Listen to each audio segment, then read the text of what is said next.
affects, all of these things affect us at our heart, okay?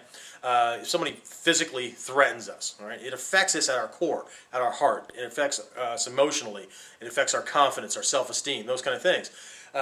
So regardless of whether you're using fist or they're just calling us names, criticizing what we're wearing, size of our feet, whatever, okay? Yes, it ultimately affects us emotionally, but we're talking about the type of weapon that's coming at you, all right? The type of threat, the type of attack that's happening, okay? So we have physical attacks, we have these psychological attacks, okay? Now let's talk about the emotional attacks. Let's talk about the what we might call the spiritual bully, okay? Let's call this the spiritual bully because they attack your spirit, they attack your heart, okay? So they go straight to the core of things. And again, the other ones still affect us here, but let's talk about this person because this type of bully is the type of bully that leaves you wondering whether you were actually attacked or whether you misunderstood something.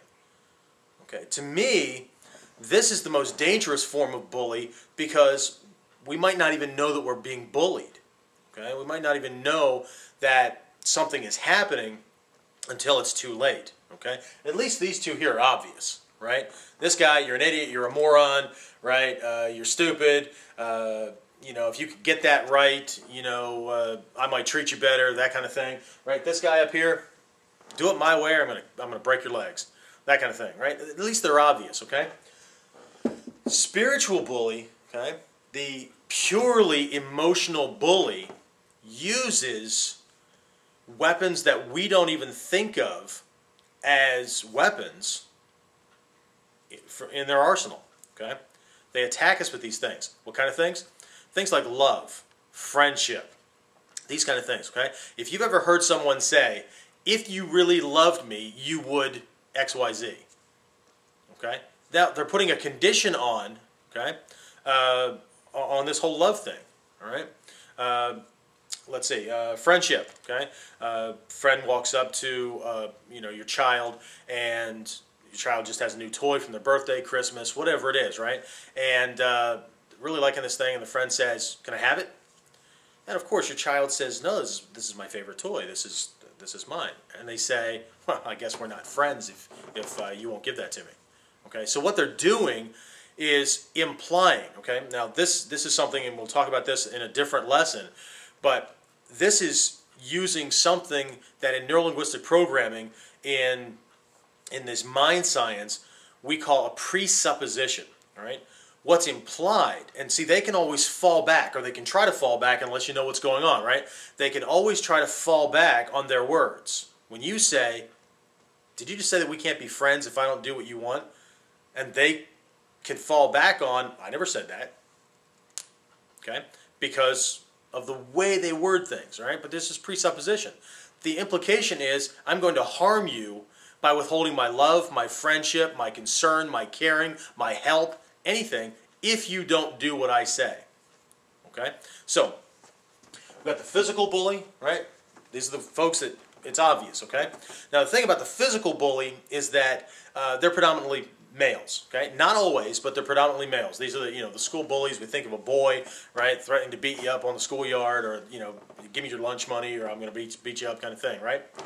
Psychological bullies tend to be female, okay? And this is not always a verbal thing, right? There's the eye rolling, the facial gestures, the body language, and things like that. And girls know what I'm talking about, okay? Guys can't relate so much, but if you tune in, you can get it, right? But there's a lot of social pressure and a lot of social bullying in this arena going on from women and girls in school, okay? So physical bullies, psychological bullies, boys predominantly, girls predominantly, spiritual or emotional bullies can go either way, okay? The important thing to remember in defending yourself, in defeating a bully's tactics, is an understanding that a bully, whatever tactics the bully is using, they believe that they have the advantage there, and they believe that you have the disadvantage, okay? So, since we can't we can't always determine who our attacker is going to be. It's in our best interest to have some tactics to be able to handle all of these things. Okay, we talked about this before with certain things that we can do with posture and with what we do with our eyes and what we do with our speech, and the fact that you should be taking some form of self-defense or martial arts, or you should have your kids do that, right? Not to become a fighter. You want to make sure that you're staying away from the competitive side, but for self-defense, because there's, for someone who is willing to go to this length to win, if you're not responding, the hope is they're going to go somewhere else. But the reality is that they could escalate it to something else. Okay, somebody could be trying their hand at this, right, just to see where you're going to go with it, or trying their hand at a whole new bullying tactic. And if it doesn't work, they may resort to this.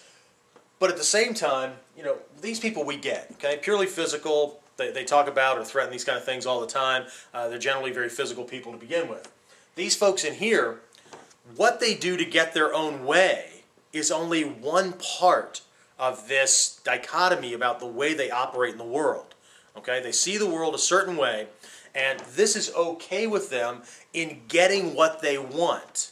Okay, so even though they're psychological or spiritual, they're okay with using these tactics to get what they want. But this could be completely different from what they think is okay in how they respond when they get angry about something. Okay? This isn't just about getting in their own way. They've been angered, or they've been hurt, or whatever. Okay? And then something else can happen. For some people, when they get angry, they just yell and they just scream. For some people, they go and they hide. Okay? They just get away from you. And for other people, they just act out. So we need to be careful with these things. Okay?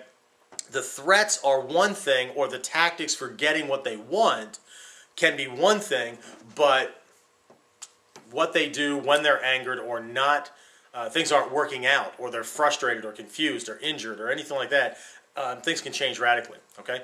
So again, I hope this has been helpful. Again, this is just one of the lessons of many that you really need to get if you're going to be able to deal with bullies yourself, or you're going to be able to help your child to really, really, really deal with bullies, to become what I call bully-proof. And I know that's becoming a fad term these days, but there's lots of things to think about when we do these. Okay, so again, we just dealt with one factor today, talking about the different types of bullies.